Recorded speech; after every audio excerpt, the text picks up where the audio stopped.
So, when I say the words Persian poetry, what pops into your head? Maybe you're thinking of ancient mystics, epic kings, beautiful rose gardens. And hey, you wouldn't be wrong. That's a huge, huge part of the story. But it is not the whole story. So let's dive into this, because the world of Iranian poetry is so much bigger, more modern, and more alive than you could probably imagine. Okay, just take a second and read this line. It's sharp, right? It's so personal, so brutally honest. It's from a poet named Athena Farrokhzad. And it feels like something you'd read in a text message, like a raw piece of family drama just laid bare in a few words. Just hold on to that thought. Because this is also Persian poetry. It's part of a living, breathing tradition that stretches back 1,000 years but is being written right now, wrestling with the world we live in today. So that's the big question for us today, isn't it? How does a literary tradition stay true to its roots while also creating work that feels so incredibly immediate and contemporary? It's a heck of a journey, one that takes us through epic foundations, radical breaks, and voices scattered all across the globe. All right, to really get where we are now, we have to go back to the beginning. We're going to look at the absolute titans, the classical masters, who literally built the foundation of Persian literature. These are the names that have been echoing for centuries. First up, Ferdowsi. Around the year 1010, he finished the Shahnameh, which means the Book of Kings. Now, this isn't just some book, it's the national epic of Iran. With over 60,000 verses, he single-handedly preserved the myths, the history, and the very language of ancient Persia. It became a cornerstone of cultural identity that's lasted 1,000 years. And you can feel how timeless his words are, right? He wasn't just telling these grand stories of heroes and kings. He was weaving in this profound wisdom about honor, about justice, and really, about how we're supposed to live our lives. Now let's jump over to Hafez of Shiraz. So if Ferdowsi built the house of Persian identity, you could say Hafez is the one who furnished it with the soul's deepest, most complicated emotions. His collection, the Divan, is just this masterwork of lyrical poems called ghazals. And what's so incredible about them is that they work on so many levels. One line could be about earthly love and wine, but it could also be about this deep, mystical ache for God. And of course you knew we had to talk about Rumi, probably the most famous Persian poet here in the West. His magnum opus, the Masnavi, is this massive 6-book epic. It's so spiritually important that it's often called the Quran in Persian. Through all these fables and stories, Rumi is exploring the soul's passionate, ecstatic journey to reunite with the divine. It's that universal search for love and spirituality that's made him a global phenomenon. So when you put them all together, these figures really are the bedrock of the whole tradition. You have Ferdowsi, the guardian of the national story, Hafez, the master of mystical love, Rumi, our guide to divine union, and another giant, Saadi, who is the voice of profound moral wisdom in his works the Gulistan and the Bustan. Now, for centuries, poets worked within the forms these masters created. It was a well-established tradition.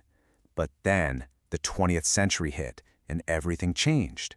War, political chaos, new ideas flooding in from the West, it all created this massive rupture. A moment where the old ways of writing just weren't enough to describe this new, messy reality. I mean, the whole century was just one shock after another. In the 50s, modernism really takes hold. Then you have these seismic figures like Farrokhzad, whose life was cut tragically short. In 1979, the Islamic Revolution reshapes the entire society and forces many artists to flee. And then the death of Ahmad Shamlou in 2000. It really felt like the end of an era for those first modernist pioneers. Every one of these events changed the poetry that was being written. So let's talk about these pioneers. People like Farrokhzad and Shamlou, they weren't just tweaking the rules. They were taking the rule book and throwing it right out the window. They championed free verse, breaking away from the strict rhyming meters of the past. And they started writing about city life, about political doubt, about personal desires in a way that was completely, totally new. Farrokhzad especially, wow, she was an absolute force of nature. At a time and in a place where it was just unheard of, she wrote with this stunningly direct female sensuality and sharp political awareness. She crossed every single boundary. And she wasn't just a poet. Her short film about a leper colony, The House is Black, is considered a masterpiece of world cinema. The shift was just dramatic. It's like two different worlds. On one side, you have the classical ghazal with its strict form, its rhymes, its elegant language of mystical love. And on the other, modern free verse. totally unrestrained, direct, using everyday language to talk about alienation, politics, and the grit of modern life. It was a complete and total transformation. And that brings us pretty much to today. The story of Persian poetry is now a global one. After the 1979 revolution and other upheavals, a huge diaspora of Iranian writers spread out all over the world. And they carried this thousand-year-old tradition with them, but they started to transform it, yet again. The range of these voices is just incredible. You've got poets like Armin Davedian writing about the double alienation of being an immigrant and also being queer. You have Solmaz Sharif, who does this powerful thing where she repurposes terms from the Department of Defense's own dictionary to critique the language of war. Kaveh Akbar explores addiction and faith. Roja Chamantar blends surrealism with her experience growing up in post-revolutionary Iran. It's not one story anymore. It's a whole constellation of them. But out of all these incredible stories, there's one that is just almost unbelievable. It's the story of Behruz Boochani. He's a Kurdish Iranian journalist who was illegally detained by Australia in an offshore detention center on Manus Island. And for 5 years, while he was imprisoned, he wrote. He meticulously typed out his entire experience, piece by piece, on a contraband mobile phone, sending it out fragment by fragment through text messages. The result was his book, No Friend But the Mountains. It's a staggering work of testimony, philosophy, and poetry that ended up winning Australia's most prestigious literary prize, all while he was still locked up. The title alone is just this stark, unforgettable summary of his isolation and his incredible resilience. Okay, so after that whirlwind tour, from ancient epics to a book written on a smuggled phone, you might be thinking, wow, where do I even begin? It can feel a little overwhelming, I get it. But the good news is it's more accessible right now than it has ever been.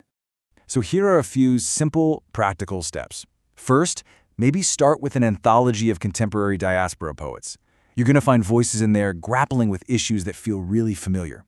Second, try picking up a bilingual edition of a classic, like Rumi or Hafez. Even if you don't speak a word of Persian, just seeing the original text on the page lets you feel the music and the rhythm of the language. And third, check out organizations like the Asian American Writers Workshop. They regularly feature and discuss this kind of vital work. And all this leaves us with one final thought.